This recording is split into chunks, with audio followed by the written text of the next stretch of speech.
नमस्कार, मैं हूं आपके साथ कविता राणा। अमेरिका के पूर्व राष्ट्रपति बराक ओबामा, अमेज़न के CEO Jeff Bezos, democratic party के राष्ट्रपति उम्मीदवार जो बाइडेन, माइक्रोसॉफ्ट के बिल गेट्स समेत कई दिग्गजों के ट्विटर अकाउंट को एक साथ हैक कर लिया गया था और हर किसी के अकाउंट से एक ही ट्वीट किया गया, आप बिटकॉइन के जरिए पैसे भेजिए और हम आपको 2 गुना पैसा देंगे।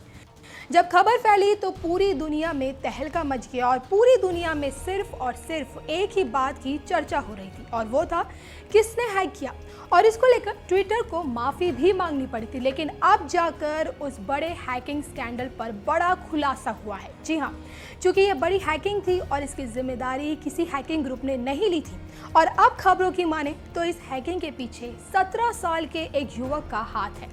ग्रैम इवान क्लार्क फ्लोरिडा का रहने वाला है और हाई स्कूल ग्रेजुएट है। पुलिस ने इस युवक को गिरफ्तार कर लिया है और इस पर 30 चार्ज लगाए गए हैं।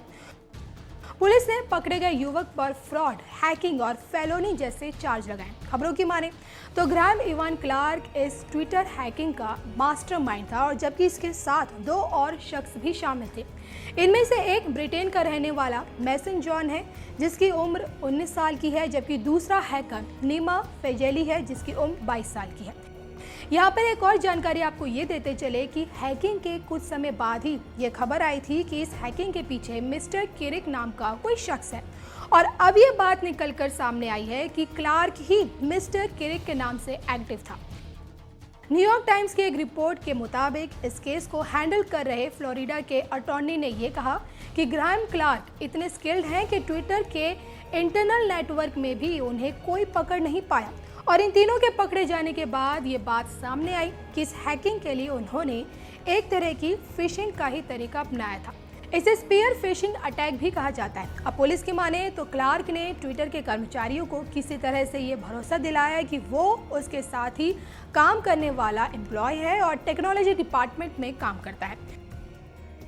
न्यूयॉर्क टाइम्स की रिपोर्ट के मुताबिक फ्लोरिडा के क्रिमिनल एफिडेविट में ये कहा गया है कि क्लार्क ने खुद को टेक्नोलॉजी डिपार्टमेंट को वर्कर बताकर कस्टमर सर्विस पोर्टल का एक्सेस हासिल किया था और इसके बाद तीनों हैकर से मिलकर 130 अकाउंट हैक कर लिए और बिटकॉइन स्कैम किया।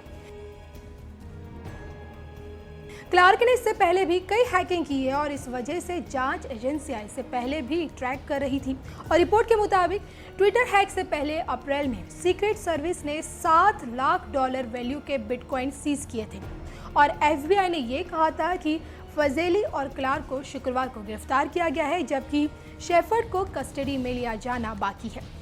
ENYT की रिपोर्ट में ये कहा गया है कि FBI के एक स्पेशल एजेंट इंचार्ज ने ये बताया कि साइबर ब्रीफ के मामलों की जांच में सालों लग जाते हैं, लेकिन इस बार हैकर्स को हफ्तों में पकड़ लिया गया। तो आप समझ सकते हैं कि कैसे अमेरिकी पुलिस ने एक बहुत बड़े केस को इतनी ईजिली सुलझा लिया।